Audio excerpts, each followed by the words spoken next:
Yeah, it's nice. It's really great to be back with you all and to see your faces and to know that that you're here and still thinking about philosophy, which is wonderful. And I love this project that you're doing. I think it's so important. It's easy for people to overlook the significance and importance of philosophy and philosophical tools. But certainly I have never lived through a crisis like you all are living through, but it does seem to me that in sort of moments of crisis, the gaps in our thinking sometimes become most clear, and it's an opportunity for philosophers to sort of step in and be like, wait, we can shed some light on this, just to take example, like in thinking about artificial intelligence and its impacts on our world, and suddenly people start wondering about things like consciousness, and then philosophers can be like, wait, we know things about consciousness.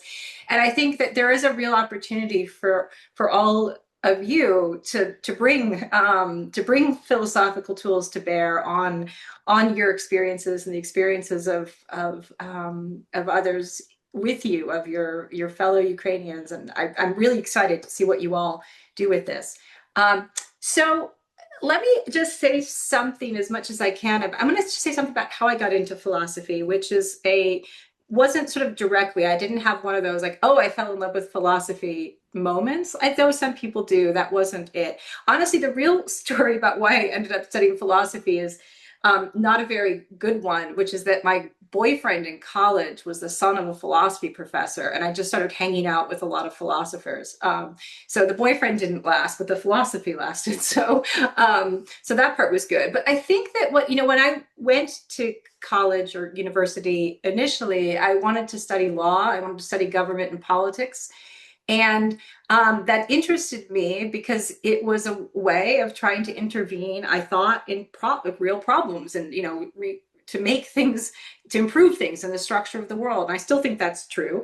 What I think, as I gradually realized when I was thinking about what I wanted to do for graduate school, by that point I had taken up a philosophy major, is that the questions that interested me most weren't actually questions that could be resolved with the methodologies of government and the social sciences. The questions that interested me most about politics were actually philosophical questions, that it was philosophy that had the tools that I wanted to use to think through the problems, and specifically problems as my interest shifted more toward ethics, because I became very interested in development ethics in international relations and how the ethical concerns about aid delivery and how those things work.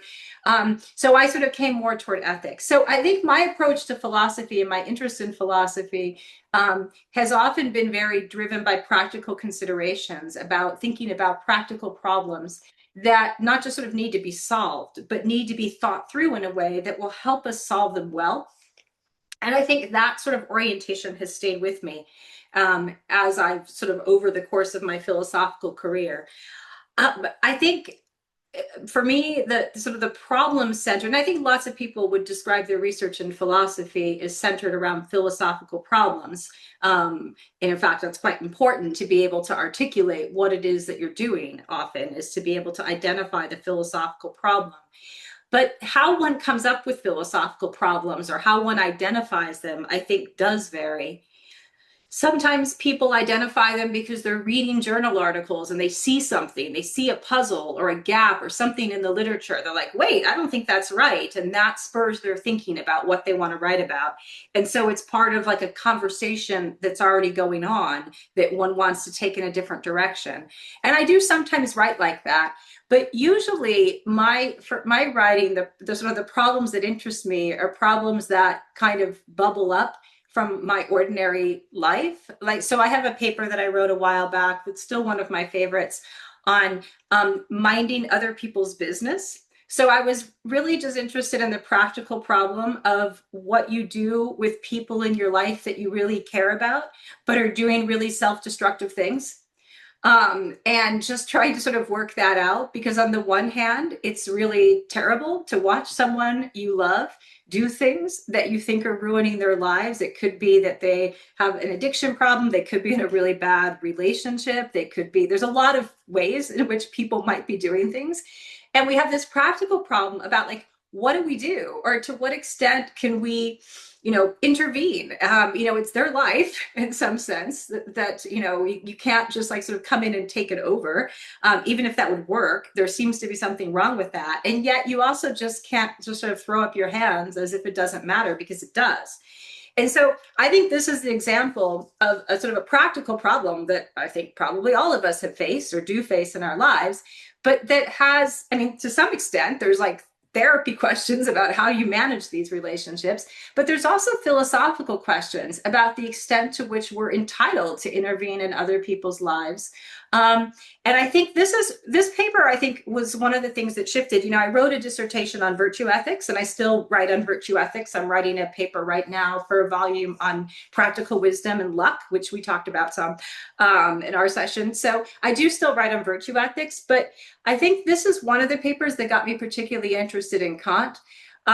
If I have like a sort of a philosophical love interest, it really has been Kant, in part because I find Kant sort of maddening, but also incredibly useful. I think Kant has extraordinary tools for helping us think through problems, and that particular problem about trying to sort of respond to people, like help them, but also within boundaries that are respect driven, realizing that there are considerations about autonomy that matter.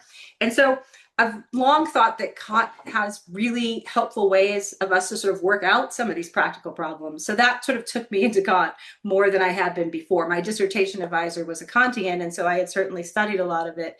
But on this question of sort of the problem, so for me at least, my research problems are often, not always, but often driven by just like sort of practical problems that I face in life that I try to work out. And in particular, the ways in which our interactions with others in a very ordinary daily basis are shaped by ethical considerations. I'm very drawn by, Kant has this line late in the Metaphysics of Morals about respect and love being these two great moral forces that are in tension with each other. That seems just right to me. It's one of the things that I think drives that problem about helping people doing self-destructive things. Love, Kant says, love tells you to come closer to people. Respect tells you to keep your distance. And that seems just right about a lot of things. And so a lot of my research is like, what does that look like in actual practical interactions? With your friends, with your family members, with your children, with all kinds of things, that those boundaries, as we might say, are really of interest to me. So when I'm thinking about research problems, I often start with something that I find to be like a practical puzzle of some kind or other. And then, of course, the key then to trying to translate that, so it's not just I don't know if this translates, but navel-gazing, is that phrase familiar? So navel-gazing, when people use that, at least in American English, I have no idea if Brits use that or not, but it's just like when you're sort of just focused on what's going on in you and not in everybody else. So you're just like thinking about your own problems. So one of the things is to make sure that you're not just focusing on some ethical problem that's quirky to you, but that has resonance to people outside of you, that other people can look at and be like, oh yeah, right, I have that problem too. And to show them how philosophical tools can help us think through that problem, hopefully with an eye toward not just like solving them, but at least to think better about them and more constructively. So I think with research, the goal is always I think philosophy is essentially about communication. It's trying to sort of work to articulate what is really, really hard to articulate and communicate that to other people. Now, what we communicate and how we communicate depends on our audience. Are we talking to other philosophers who will think it's really fun to get into the weeds of some philosophical problem? Or are we talking to, say, my sister who's an accountant and who is like, just get to the point already. It's important, right? That philosophers be able to talk to people who don't want to sit there and like get into the weeds about a problem, but are interested in the underlying issues, that do care about trying to make sense of our lives. So in thinking about audience and communication, I do think that's really important. And knowing like what aspects of this problem do I want to communicate to others? I think often we're trying to, one of the goals is to sort of say, first say what the problem is. Now, Sometimes this is incredibly easy because it's really obvious to everyone that there's a problem, although people might have different takes on how they would describe that problem. So one thing you have to do is try to describe the problem in a way that makes sense to you, so that others can at least see how you're seeing the problem. Other times, uncovering the problem is itself part of the battle, because sometimes people think, oh, this is the ethical issue is over here, and you want to be like, actually, no, it's over here. Like, this is the thing that we really ought to be thinking about, not that other thing over there. So there's a lot of different things that you have to sort of approach. And I think starting, for me at least, with the problem that I'm trying to make some progress on is really useful. Um, and then when I'm trying to like think through a paper, once I sort of have my problem that I want to address, then I start to be like, look around and be like, okay, who else has written on this? Whose views like do I need to take into account as a matter of good scholarship? And also maybe whose views people don't see that are important, but actually are, that I can bring to bear on this. In fact, this is one of my favorite things to do with Kant, is when people are like, really, Kant had something to say about that? I'm like, yes, totally. Um, I do this often with Kant on dinner parties, because Kant has this really interesting stuff to say about dinner parties, and people are like, seriously? I'm like, yeah, actually, and it's worth reading. So then when you're thinking about the problem that you want to introduce, you might think of it as like, and here are the other like people that I want to bring along into this discussion, people who have written about it, or people who have written about adjacent things that you can then kind of bring to bear in new ways. Now, if your audience is a general one, they're going to have limited patience for that. Like for a scholarly paper, you want to do lots of that. For a less scholarly paper, for more public philosophy, a little bit less of that, because again, people's patience for digging into the weeds of the literature is limited. And so there you might just think, who are the one or two figures that I think are most important to address here, and bring those in.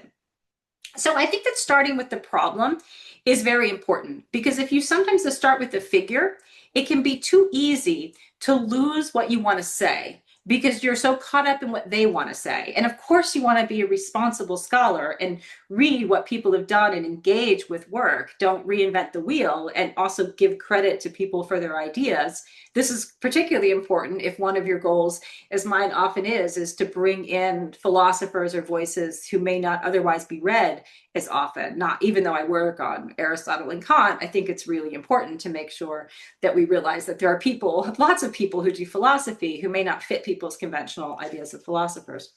But I think that starting with the problem is important also, just for as a kind of, I don't know, self-respect. I don't say self-respect exactly is right, but I do think it kind of ties to that. It's because it's your idea and your paper, and part of what you're doing philosophy, is trying to communicate something as you see it in a way that you hope resonates with others. So I think there can be dangers in getting too caught up in other people's conception of a problem. One, because you can just get bogged down, but also because you can lose sight of what you want to say. I think this is particularly difficult for people just starting out, where sometimes you're like, all these really smart people have written on this. What do I have to say about this that's different or new? Don't get caught up in that trap. It's very tempting. But having a kind of confidence or faith in yourself that you have something to say, and to have that really be the focus of what you're writing, I think is extremely important. I think it makes for more creative philosophy. I think certainly it's crucial for public philosophy, that you're communicating what you think. So I think that problem, like starting with the problem, is something that has served me well.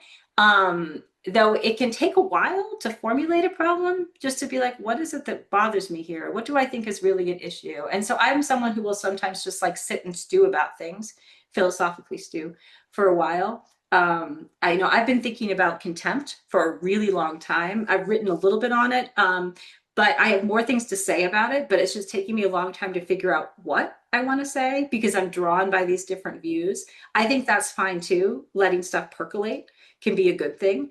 But I think that the problem, starting with the problem, thinking about who you're communicating to, and how you're going to communicate to them, is really essential to doing good work, writing, whoever it is that you're writing to.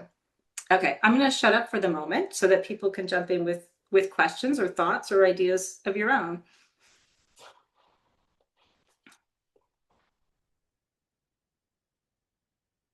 Herman, yeah. I can start. Yeah, my internet connection isn't really good, so let me know if if I have to turn off my camera.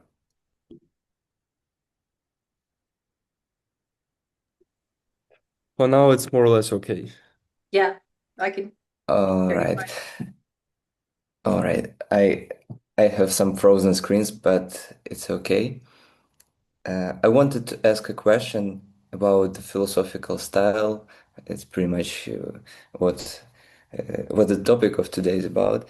And recently we heard this statement that it's better to write in as analytically as possible, so it can be ordinary language, it can be understandable um, and understandable for all people that will read it.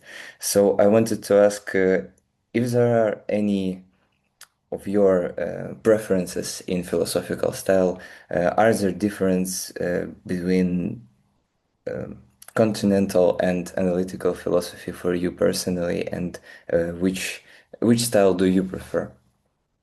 Yeah, that's a really interesting question. So I am definitely trained as an analytic philosopher, and I think that is my style in the way that many people's are. My graduate department had almost, I think there was one continental philosopher, and he was very sort of marginalized in the department. My first job, teaching job, was at a small Catholic liberal arts school that had a real blend of continental and analytic philosophers. And that was also eye-opening for me because it sort of opened my eyes to a world that I didn't really know much about and tended, as analytic philosophers sometimes do, to be disparaging about. And I learned that was a big mistake. And my current department also has a lot of continental philosophers, and I certainly learn a lot from them. So I think there are big advantages to both approaches and both styles, that they're complement. We ought to see them as complementary and not as antagonistic. And they can have different uses depending on what you're trying to do. I think an advantage of analytic philosophy is that capacity to kind of cut to the chase, to get people to be like, okay, here's the thing, here's the issue. That clarity is extraordinarily useful sometimes, because it just points out to people like, here's what the problem is. We can like sort of isolate that. And sometimes that's very valuable. The downside is that it can be quite boring, and dry, because the analytic philosophy, sometimes people are like, okay, like this is that. It's very often the figures that continental philosophers study are often the figures that grab people's imaginations. And so I think it's hard to say what style is the most suitable depending on what the task is. I do think that the communication to the audience, the danger for all philosophers, no matter what their style is that we will lapse into the jargon of our fields or jargons of our approaches. And that is both boring to outsiders, but also makes what we're doing incomprehensible. So I think no matter what someone's style is, your goal should be to reduce jargon and to try to bring out whatever it is about this idea that is most compelling, and figuring out how to communicate what is compelling about that in a way that will give your audience will have uptake for. And I do think that to some extent it depends on what it is that one's trying to do. So let's take something like grief. Grief is incredibly hard to write well about. And sometimes when analytic philosophers, there's some tools for analytic philosophy in trying to articulate things about grief are really useful. But an analytic philosophy essay on grief is never going to capture all or even most of what people's experience of grief is. You can't really talk about grief and ignore the phenomenology of grief. You're not really talking about grief. So when you have something like, there's topics where you're like, like analytic philosophy just is never going to be able to say what needs saying about this. And so I think there we have to think about what are the tools that are going to communicate whatever it is that I want to say, or whatever message it is, or whatever it is that I want to talk about with this. And the more one has all those tools at one's disposal, which practically nobody does, let me just say. There are very few people who can write really well across traditions like that. But thinking about what your strategy is and what you want to talk about. So I mean, because I am an analytic philosopher, I tend to write like an analytic philosopher. If I tried to write like a continental philosopher, it would be really bad. So that would be a mistake. But I do think then that it means that you have to choose your problems carefully. and figure out what you're going to say. I do think this is also a place where it makes sense for philosophers of any stripe to realize that, thinking, I mean, I just saw Shakespeare's Othello the other night, one of, what the Western world's great tragedies, right? And if you sort of try to think about like something like tragedy, without realizing that there's extraordinary resources outside of philosophy, that could also be a mistake. So I think thinking about where are the places where people have really written about this in a way that captures people's imagination or that resonates with them, and then go from there. That was a long-winded answer, but Thank you very much. You just hit the bull's eye because my topic is actually on the death and morals. yeah, So it's yeah, quite phenomenological, and it's really challenging to describe all of those um, things that are traumatic and like full of feelings with analytical instruments. Thank you. yeah. Yeah, and I think that, I would just say my first time in graduate school when I was teaching my own courses, the first time I was assigned to teach bioethics, I was also my father-in-law was dying of prostate cancer. And so I don't know, maybe 25, I think. And it was my first like sort of really close and experience with that kind of suffering. And I remember thinking like these things just aren't really like if they're not in conversation with each other, what's happening in bioethics and what's happening in the lived experience of people in a hospital room, are suffering like this, it's not going to matter in a sense because this is what it was there. There's no easy way to bridge that gap, but I think that the more that you recognize that this is a problem or this is an issue from which there are many different approaches, the richer the philosophical writing will be. Yeah, thanks very much. Vitaly, go ahead.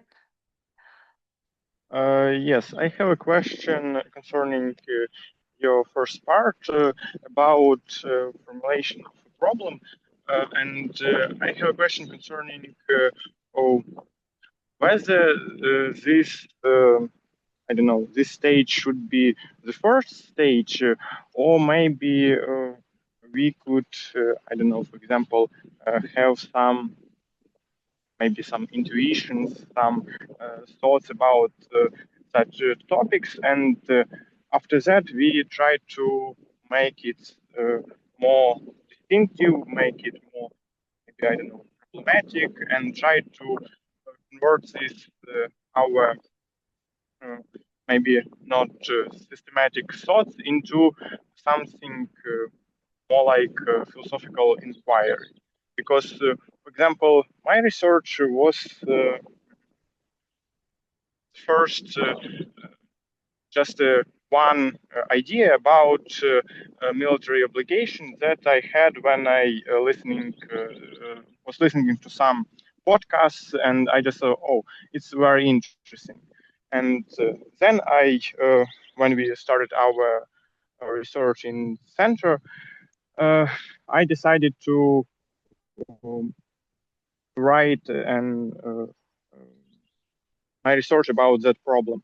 And then I uh, started to seek some maybe right words to formulate it as a philosophical problem.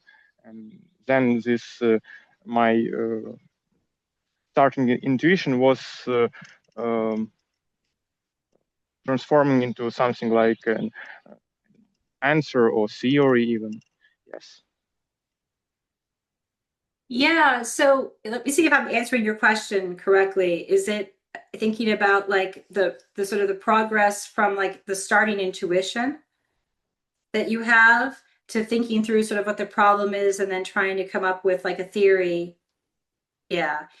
I think that one challenge is trying to figure out how ambitious you can be with a problem, and with your solution to it. And it may be that sometimes I think that students often complain that philosophers are just making things more complicated, which of course is true because things are complicated. So you have like what sometimes people think something is straightforward and you're like, actually, it is not straightforward at all. Or people think that something is difficult and then they're usually right, but you have something that can add clarity to it. And those are really sort of different approaches depending on what it is that you want to say. And it may be that the intuition that you have about this is something that you need to be able to give support to. Let's suppose that you want to be like, you know what, I have this position that is not the standard view. And I want to show people that this position that I take, my intuition about this, is different from how they would be thinking about that. In order to see that, I need to sort of pull it into a theory. I need to provide sort of a worldview or a picture on which the view that I think is right seems sensible and maybe will convince some people. So for that, you need sometimes a lot of apparatus to do that. But sometimes it might be like, what is the particular, I'm curious, like, what is the intuition that you had that the podcast started, that you were trying to think through about military obligation? That was an idea that the main point concerning burdens connected to the military obligation and all the things connected to national Unfortunately, we defense. cannot hear you clearly. In all that stuff is very important conception of, I don't know, solidarity and a fair distribution of these burdens between. Okay, I think I got enough of that, but I think so. This question, like, so what you're thinking about is so the burdens of military service and how they like sort of how they fall unevenly for different kinds of reasons, considerations of fairness. That is the kind of problem that often I think would require theoretical apparatus because you have to get into the question of what fairness is, particularly if there are different competing conceptions of what a fair distribution of burdens would look like. And if there's a prevailing one or one that is like sort of, it's out there, but actually is wrong, then you might well need apparatus to be like, let's talk about what fairness is. So here again, there's two directions where it might go. You might be like, well, we actually all kind of agree on what fairness is. And my job here is to show that in fact, this accepted understanding of distribution of burdens isn't fair, even though people think that it is. Or you might be like, oh no, people, are right that it's fair by that understanding of fairness, but that's just the wrong way to think about fairness.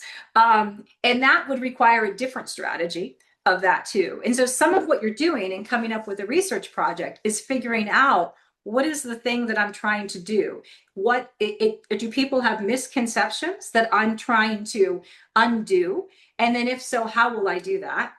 Or is it something that like, no, they don't have a misconception, but they're just, they're applying it or they're not seeing something correctly. So I think there you would use different strategies. And this takes a while to work out because it can take a long time just to figure out what the problem is and then what you want to say about it is. I mean, and some things really are either they're philosophical dead ends, or they might be things where you're like, actually, that would be the right way to write this paper, but I don't feel like writing it. So let me give you an example. I know enough about feminist philosophy to be able to teach it occasionally at a low level, but it's not my specialty. But I find it very interesting to watch how like ideas about masculinity and what they look like between your leader and ours. I find this very philosophically interesting. Especially, I realize that how Zelensky, it seems to American eyes and how he might seem internally are quite different. But I find it really interesting because, and by the way, I think Zelensky probably wins on this account if this is supposed to be some kind of game, but it's just ways in which sort of competing conceptions of what it is to be a man bump up against each other in that. But I'm not going to write about it because I don't actually know enough about it. I know there's a huge literature on this. I just find it fun to think about or watch this and just reflect on, but it's not going to be something that's going to be a research project for me because I can tell that I don't have the background knowledge or the skills to write about it. And I hope somebody writes about it, but it won't be me. So trying to figure out, but sometimes I'm like, oh no, I really have something to say that I want to write about here. And trying to figure out which those are. Or sometimes you start thinking about something and you're like, oh no, actually, this is a dead end. And so giving yourself time to work out what that problem is and what you want to say is important. With a topic as big as military obligations, it's important to think about what you can actually accomplish, because it's such a huge topic. There are so many angles on it. And so especially for public writing, I think it's important to scale back your ambitions. Not so much that people will think it's boring, but not necessarily try to account for every philosophical puzzle, because you just won't be able to. So on something like that, thinking about like if you're like there are considerations about fairness that matter here. Instead of trying to give a whole theory that would support what you think about fairness is, see if you can narrow it down to a particular thing that will resonate with people, about how we should think about this and how we should think about fairness in light of this. I don't know if that was helpful or not. Thank you. If it wasn't helpful, please ask a follow-up. I'm not sure I got your whole question. Okay, if nobody's decided with the question, I will give you some time to think about it, and I just have a question of my own. Karen, how do you think, if we're doing a research, how to actually find this middle ground to actually do a research, let's say in moral or political philosophy, and at the same time, let's call it be a good citizen? Because somehow these two identities are intervened, but at some point, I guess we should make a distinction between them, because in research you kind of should be away from all that stuff. You should not be influenced by anything, but at the same time, if you are a good citizen and you react into the evil or injustices, it's totally fine to use your philosophical mind for that. And I just wanted to go back to the Trump's first term. And that time was very productive for various American political and moral philosophers to write a book about Trump, or at least mention Trump in the opening part, in the intro part. Not only more popular one like Fukuyama, but I guess even Martha Nussbaum mentioned something about Trump. I guess it was in her book Citadels of Pride. So, how do you think, where lies this line where we as researchers should limit ourselves and our desire to be a good citizen who are using his or her philosophical mind to answer such an issue? Yeah. Yeah, that's a tough question. I mean, I think that there, of course, are professional obligations to try to approach your research topics in a way that presumes a kind of, not exactly like neutrality or something like that, where, I mean, it's part of philosophy to be really open-minded about views, right? And to try to approach things with the mind, which is a great thing about philosophy and about philosophical conversation. But then you also run into difficulties about thinking, okay, well, first of all, should open-mindedness have some limits? Are there things that we just shouldn't engage in? And also, like, if we have, powerful argumentative tools at our disposal and we're facing practical crises about which we are not neutral, shouldn't we be deploying those tools to make the case? I lean heavily toward that side, in part because this part of Aristotle, I think, is right. His claim that like ethics is supposed to be about how we live. And because I'm an ethicist, I think if you're not trying to articulate what has gone wrong, if you're not thinking about that the citizenship of being a good ethicist, that citizenship question, I think, crosses over both of those two realms. But maybe I'm not getting, are you wondering about like to what extent there's an obligation to sort of treat things more dispassionately? Or are you thinking about just... Yeah, I will just try to open my pitch more. Because what we actually trying to do with our research group is to address very pressing issues happening with Ukraine and global world. But as we are all Ukrainians and we want the war to be finished on the just terms, and we are all very deeply emotionally affected, not only by this almost day-to-day attacks and kind of hard conditions during the winter, but the amount of people that are dying every day, and the fact that you should unfortunately, it's a psychological defense mechanism that you are actually become a little bit tougher when you hear another numbers of that or something like that. So my initial question was to, even if we do a philosophical research, how not to be too passionate, because it's good to be passionate, right, in this Yeah. particular case. But at the same time, when you're doing a philosophy, you should maintain some kind of abstract level. And it is also a problem which our philosophical community, I guess, having lately from 2022 at least, but before as well, when you actually don't need to do a philosophical argument. You just can use some emotional manipulation or just state everything to the point that, well, it's always Russia, it's always Russia, it's always Russia. It's of course always Russia who were responsible for many bad things, but if you're using it as a tool to actually not saying anything, not proposing anything, that's a bad thing to do. So, if to make this question more clearly, how amid these possible situations where you can trade a good philosophical argument for the deep emotional signal sending to your readers or listeners? I wonder if you have to choose. I mean, I think, like, of course, I understand the dangers of what you must, I don't understand them. I don't understand the philosophical dangers because I've never gone through anything even remotely close to what you all are experiencing. But I see your point about that being worrying that it's just going to turn into bad philosophy. Like you want to do good philosophy, but if the worry is that what you've all been through will make it just difficult as a human being to do good philosophy because of the psychological and emotional toll and the trauma of having, you know, living through a war for years and years and besieging. um I mean, that it makes total sense to me. I think that is a danger. On the other hand, it also seems like a philosophical opportunity. I mean, I think so much of there's another danger on the other side, and I think this is what I was trying to get at and thinking about teaching bioethics, is that it will be too dispassionate and so dispassionate that it isn't connected to human experience in the right way.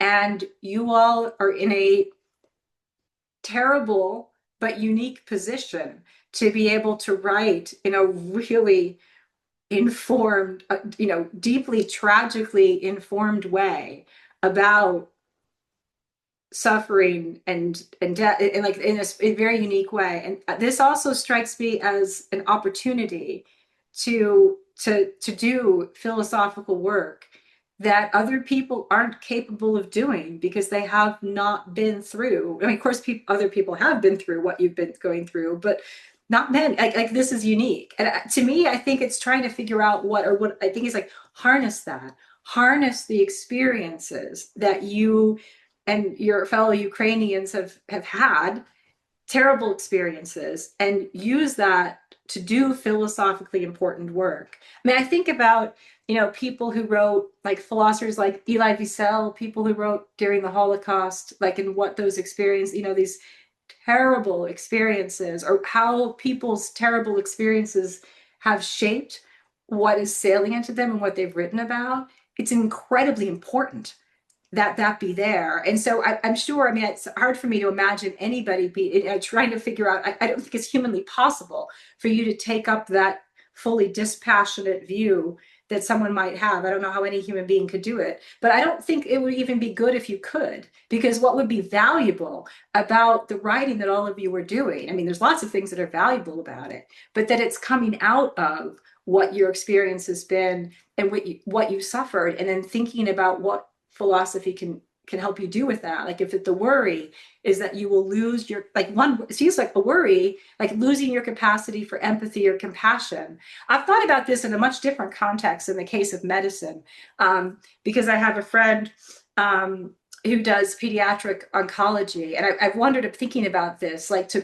immerse yourself in a world which you are in, like where terrible things are happening to children all the time, and to be in that world, right, and to do what you need to do in that world requires that you adapt yourself from a personality standpoint, in a very different way than you are. And that itself is philosophically interesting. But to me, this is a source of philosophical strength and insight. I mean, one of the reasons why, to me, I admire all of your dedication to philosophy, not just because it seems so difficult what you've been through with, I mean, I know like the winter must have been horrific, right? And your circumstance, the ongoing circumstances with no obvious end in sight. To do philosophy at all in those circumstances is, to me, really admirable. But I do also think that you all have things to say that the world needs to hear, and that you are uniquely positioned to say. And I wouldn't want you to lose that for the sake of trying to maintain some kind of abstract standards, particularly if you're writing about things about ethics and politics, which have to be about how people live and die and suffer. I don't know. So Yes. I don't know. I wouldn't want you to try to be too dispassionate for my sake. I mean, because I think that, to me, is what this like unique philosophical opportunity that you all have. Terrible one. Yeah, thank you, Karen. I guess you are very right. And I'm really happy that we launched this project because it will be an attempt, despite all this darkness and bad stuff, it will be an attempt to present some original views or just views that need to be considered in all of what's happening. I guess my question was somehow influenced by in examples of our older colleagues who are also trying to address things that are happening. And we have one very popular Ukrainian public philosopher who unfortunately changed his views a little bit, or not a little bit, starting from 2022, moving more toward to not very pro-Ukrainian but pro-Russian view, and he's still active, publishing videos and stuff like that. And it all started with actually him recording a video at the day when Ukrainian forces counterattacked and they let all the Russians go from the Kyiv Oblast, and this Bucha tragedy appeared, and all the information came to the publicity. And during that evening, that person just recorded a video on something about, something about philosophy. And after that, he continued to be, as some of us stated, unemotional to the situation. So everything concerning this grave experience, suffering, it's like he's not affected by it. He's not affected of it in the first place because he left Ukraine after the start of full-scale invasion, but in his argumentation, he just not moving there to this experience. It feels like some shame within it, so it's better not to use it as well. And it's just one side, more radical one. And another more radical side are some of our older colleagues who are, of course, pro-Ukrainian.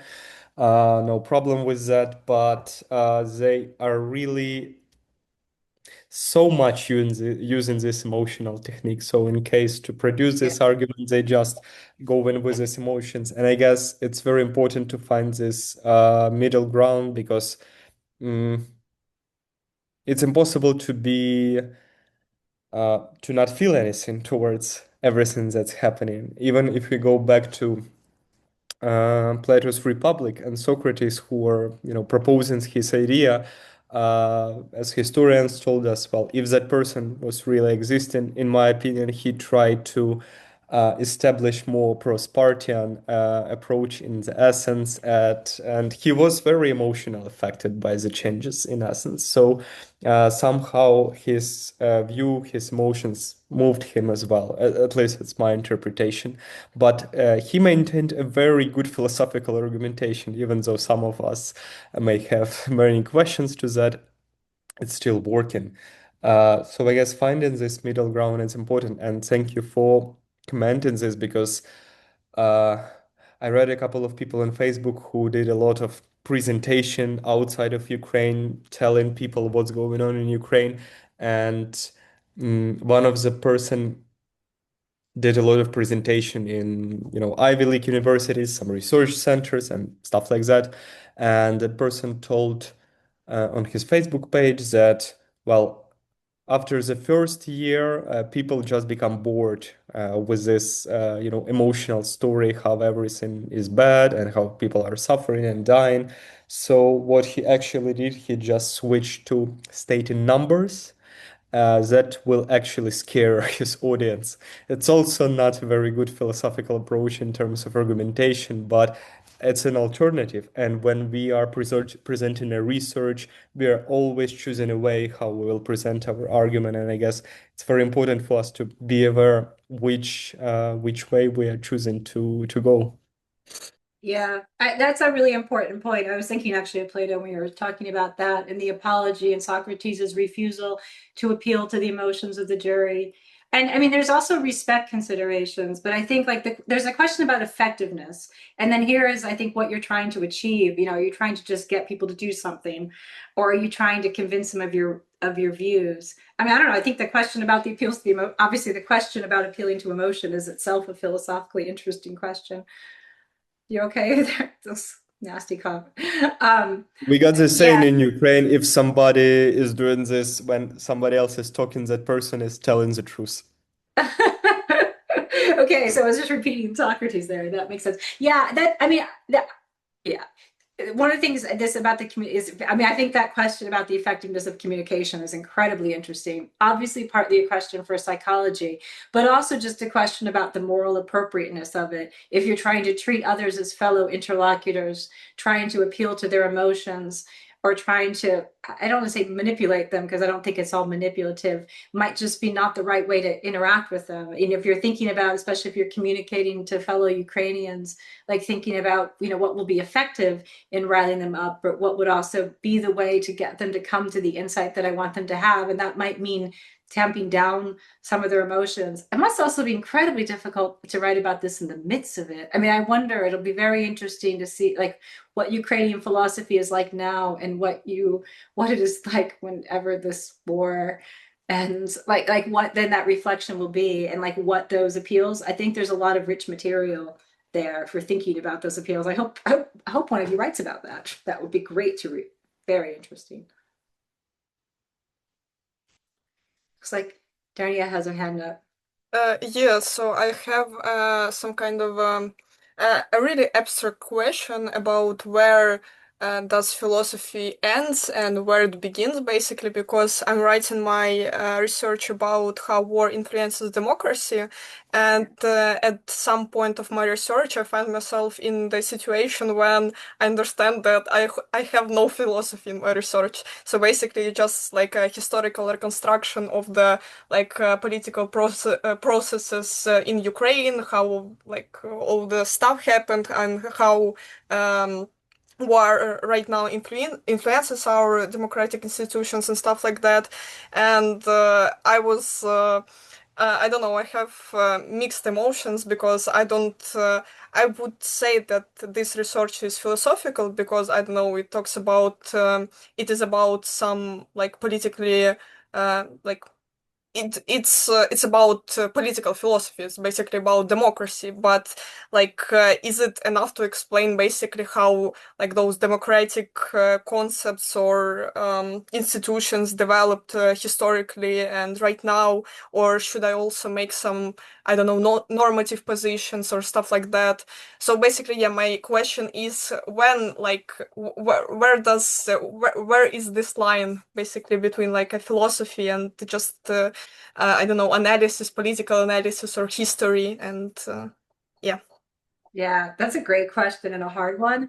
I mean, I don't know that there has to be a sharp line because sometimes to make the philosophical point that you want to make, people have to know something about the history or about the institution you're talking about. Like sometimes you just need a certain set of sort of empirical, like sort of facts about the world. So that approach is sometimes just essential to it. And I think in political philosophy, this gets very hard because it does depend on to what extent you can presuppose knowledge of what the institutions are. Um, yeah, I think I don't have a good answer to how to do that. I think to some extent it requires trying to narrow what you're doing so that you can focus on some particular kind of like some aspect of it. I mean, we certainly in the US are having a whole lot of problems with our democratic institutions at the moment. And there's just a lot to be said about them. I know that I sometimes zero in on some particular aspect of it. Like right now, there's a lot of discussion, or has been because of the Supreme Court, about voting rights and about that particular things. There's other discussions about money and about political donations and corruption, about like so there's different aspects of it, of course, that threaten it, and it seems difficult to write about them all. But then even writing about one particular thing like voting, like trying to zero in on some particular aspect of it where you have space to explain enough about the history or the practice or the institution without losing people, and then making your point about that. And then sometimes you can generalize, or your reader can generalize to other cases. But I think narrowing it is probably the way, and that's at least how I would approach it. If you're like, I really want to talk about this point, but I have to just explain a lot or delve into the history of it, to try to do that as minimally as you can and still do justice to it, but narrower is helpful, but quite hard to do because they're also intertangled with each other. Yeah, I think we all need to be political philosophers. I think that all the time in the US. I'm fine with sticking around a little bit more if people have questions. I don't want to cut everyone off. I'm sorry, can I ask you the questions? And Of course. Yeah. thank you. I'm sorry, I will can't turn my camera because I have some problems with my internet. Sorry, and it took me some time to formulate my question. I want you to ask how correct maybe is to apply some classical philosophical concept of war to modern conflicts in which informational technology, maybe social networks and digital propaganda play an important role. How do you think? Yeah, so I'm not sure I caught the end of it about the propaganda. Can you say again what you were wondering about? I think in our life we have some information technology, I mean social networks, and digital propaganda, I mean in social networks, when some messages could be interpreted, some violated or not violated, and that we can call propaganda. I mean some digital in digital way, I think. Yeah, so if the question is like thinking about like the significance of bringing like classical philosophers to bear on these very distinctly modern problems, is that? Yeah. Yeah. I think it can be. I mean, I do this a lot, so I'm kind of biased. I don't think I'm the best answer. I think it can be incredibly useful if you're able to show why this is significant. So, of course, the thing that one doesn't want to do, that happens a lot, is you just say, well, if Aristotle said it, it must be true, which is obviously false about Aristotle. But because then it's just like an appeal to some kind of authority, and people might rightly be like, well, why should I care what Aristotle thinks? So I think it has to always be like, actually, you can sometimes count on this. Like with Plato, it's very useful because lots of people have heard of Plato. And so if you can show, hey, Plato said something about that, it does give it a bit of a sense of authority, which, is maybe not totally legitimate, except for the fact that Plato was so brilliant that it feels okay to me. But I think if you can show that there's this insight, I think it's sometimes comforting to people to realize that these problems are old ones. When I teach, the state of democracy in the United States is a bit of a mess. And, things are, unsurprisingly, young people find it difficult to believe, have hope in the possibility of free and democratic. There's a lot of sort of pessimism and cynicism, totally understandable, about politics. And sometimes it's comforting to see like the problems are old ones. You can kind of situate it. And you're like, yeah, Plato was actually dealing with something pretty similar. Really terrible leaders making a mess of things, losing war, like all kinds of things. Like, so in some ways, like being able to pull something back into classic, I think can help give a sense of this as like a deeply human problem. Like that these problems that seem very, very new in many ways, and they are, actually touch on philosophical issues that have a very long history. I think that can be really valuable. But I think there needs to be like a point, like there needs to be a reason why you're bringing a classical philosopher to bear on this problem. But I think that's not hard to do because there's a lot of connections. So I don't know. I'm kind of a fan, but I'm biased because that just is how I write. Do you have a project where you're drawing together a particular classical philosopher and something having to do with social media or digital propaganda? I think some words can be related to it. Maybe some. Yeah. I can say that some of us write about some modern philosophers and the classical philosophers of political, and some trying to do something new and maybe find a new way to be related to the classical concept. But that what we write, it's not classical, but we need to make it related by this, I think. So thank you. I'm totally agree with your answer. Thank you.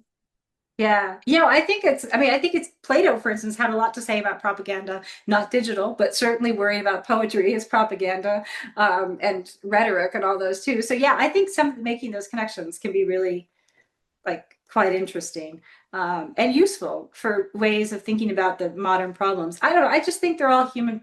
There's just human problems in different forms, in different times and places and cultures. And it's to our advantage if we're casting a wide net and looking across cultures, across times and places to see how people have thought about that before, and then using those tools, whatever they are, to think about our own circumstances.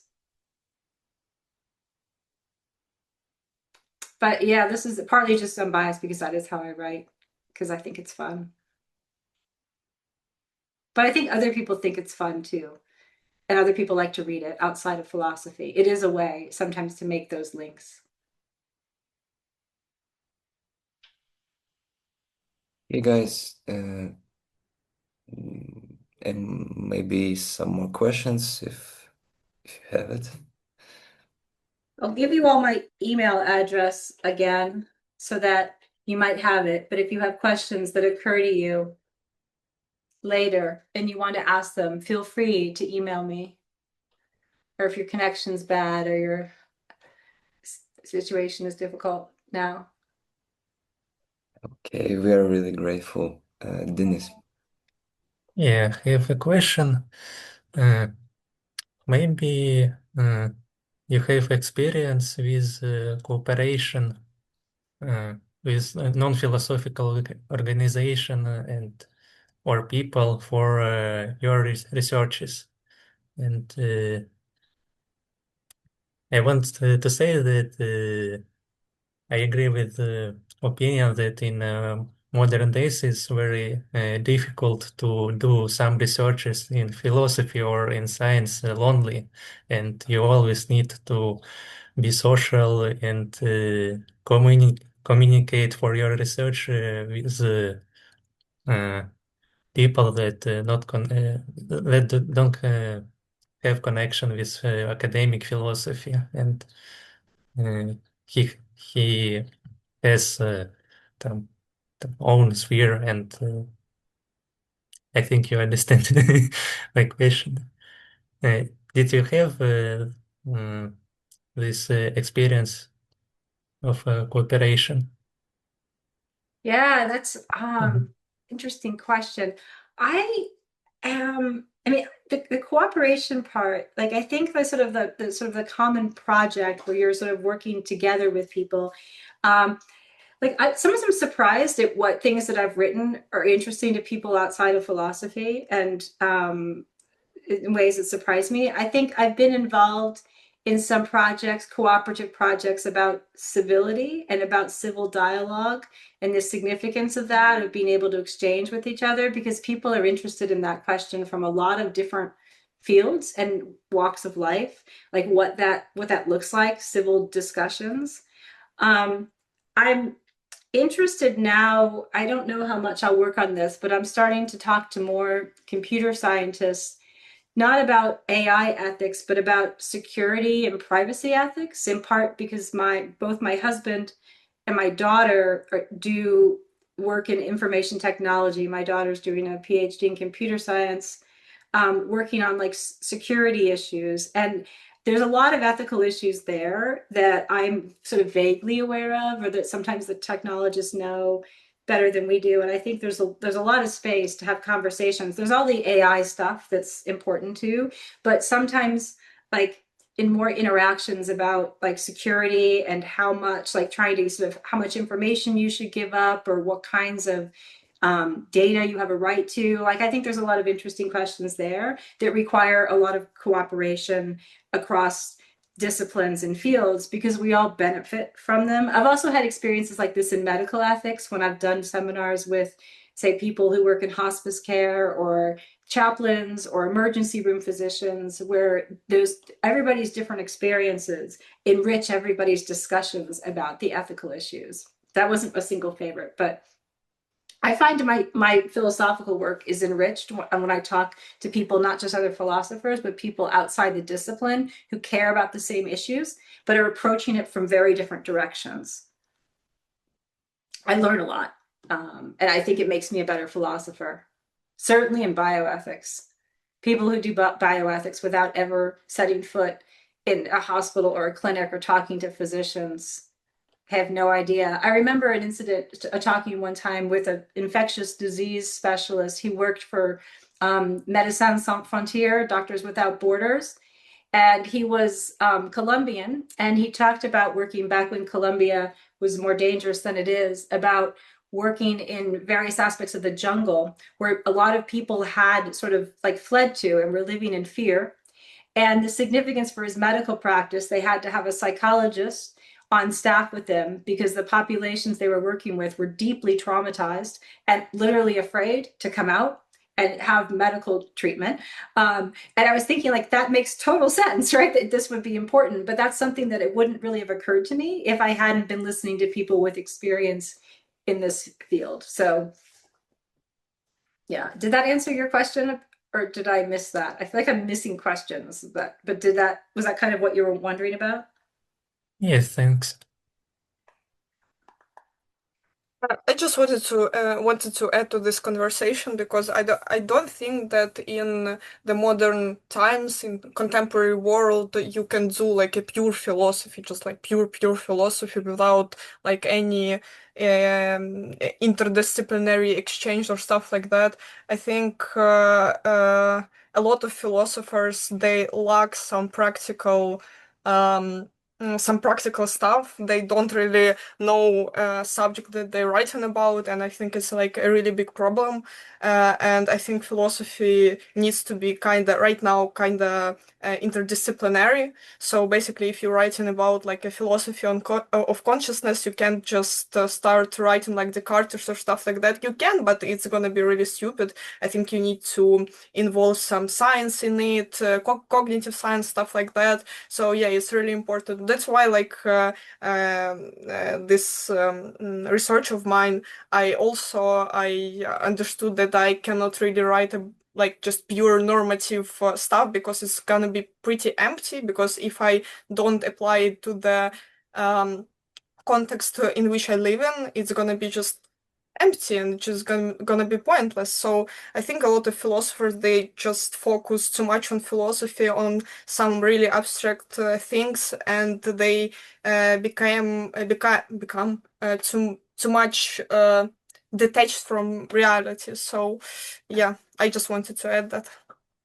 Seems exactly right to me. I mean, if philosophy can be escapism, which is useful, obviously, especially for you all. And so there's value in just having, I'm just going to have this little philosophical escape and write this paper that 5 people care about.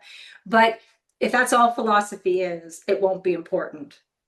It's important to individuals, but the important work that you're talking about, I think you're right. It has to be done in conversation with other people. And it's going to enrich all of it if that conversation is done. It's hard because you have to learn a lot about those disciplines and those fields.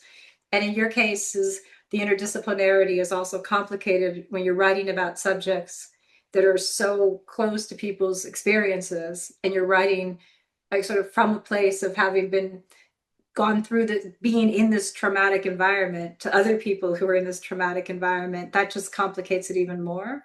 But it also makes it all the more important. But there's a place for philosophy to do really important, and philosophers to do really important stuff, which is why what you're doing here is so great. It seems really valuable. And I hope that it is for you all, gives you a way of sort of trying to articulate what you're going through, but also in a way that uses philosophical tools. I think it's great for philosophy that you have this project going and that you're all contributing to it. It's really inspiring. Thank you, Karen. I think it's time to conclude our session. And because in Ukraine it's already 5th. Yeah. So it's a pleasure to talk to you about philosophy, and for us it's really important because we can hold to the reality and not to be lost and in this chaos, in this chaotic world. So the topics are really interesting and important for us today. So yeah, we look forward to further collaboration with you as our mentor. So people maybe have already emailed you, maybe they will, they must. So yeah, we wish you the great day, and we're truly grateful for your time and help. Well, it's really good to see you all. I hope you all stay safe and well until we meet again, which I hope will be soon. Take care.